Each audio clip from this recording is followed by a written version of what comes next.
चूड़ी पहनाने वाली माँ निहारिन, 7 भाई और उनकी इकलौती बहन सूर्य, चंद्रमा, गौरा और पार्वती आदि देवी देवताओं के चित्र भी बनाए जाते हैं।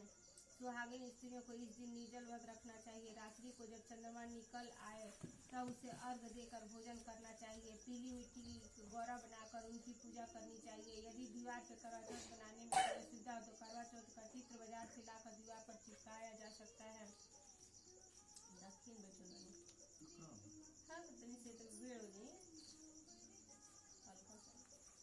एक साहूकार था जिसके 7 बेटे और 1 बेटी थी। 7 भाई बहन एक साथ बैठकर भोजन करते थे। एक दिन कार्तिक की चौथ का व्रत आया तो भाई बोला कि बहन आओ भोजन करें। बहन बोली कि आज करवा चौथ का व्रत है, चाँद उगने पर ही खाऊंगी। तब भाइयों ने सोचा कि चाँद उगने तक बहन भूखी रहेगी, तो एक भाई ने दिया जलाया, दूसरे भाई ने छलनी लेकर उसे डंका और नकली चाँद दिखाकर बहन से कहने लगा कि चल चाँद उग गया है, अर्घ दे ले। बहन अपनी भाभियों से कहने लगी कि चलो अर्घ दे, तो भाभियाँ बोली तुम्हारा चाँद उगा होगा, हमारा चाँद तो रात को उगेगा।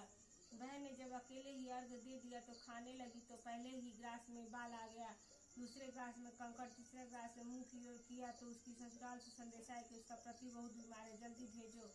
माँ ने तब लड़की को विदा किया और कहा कि रास्ते में जो भी मिले उसे पाँव लगना और जो कोई सुहाग का आशीष दे तो उसके पल्ले में गांठ लगाकर उसे कुछ रुपए दे देना। बहन जब भाइयों से विदा हुई तो रास्ते में उसे जो भी मिला यही आशीष दी कि तुम 7 भाइयों की बहन, तुम्हारे भाई सुखी रहे, तुम उनका सुख देखो।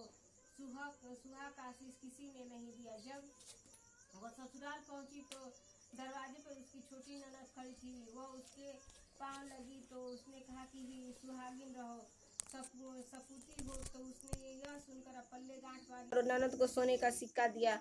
तब भीतर गई तो सास ने कहा पति धरती पे पड़ा है, तो उसके पास जाकर उसकी सेवा करने के लिए बैठ गई। बाद में सास ने दासी के हाथ बची कुची रोटी भेज दी।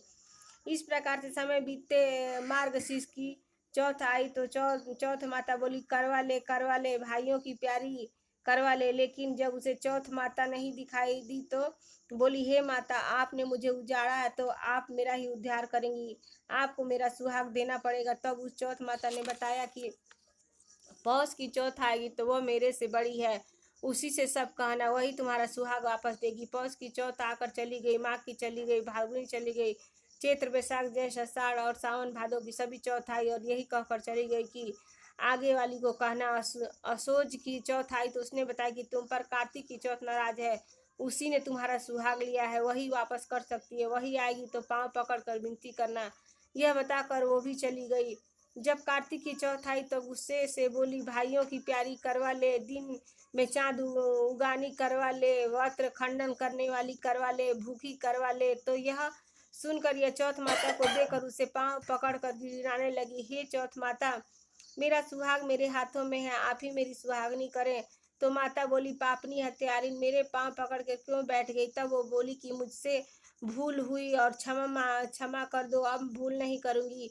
तो चौथ माता ने प्रसन्न होकर आंखों से काजल, नाखूनों से मेहंदी और टीके से रोली लेकर छोटी उंगली से उसके आदमी पर छींटा दिया तो वो उठकर बैठ गया और बोला कि आज मैं बहुत सोया। वो बोली क्या सोए, मुझे तो 12 महीने हो गए, अब जाकर चौथ माता ने मेरा सुहाग लौटाया है।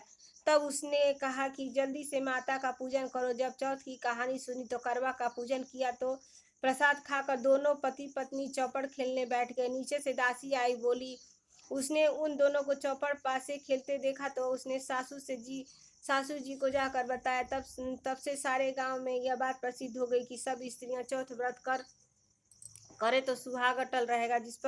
जिस तरह साहूकार की बेटी का सुहाग दिया उसी तरह चौथ माता सबको सुहागिन रखे। यही करवा चौथ के उपवास की कथा सनातन महिमा है।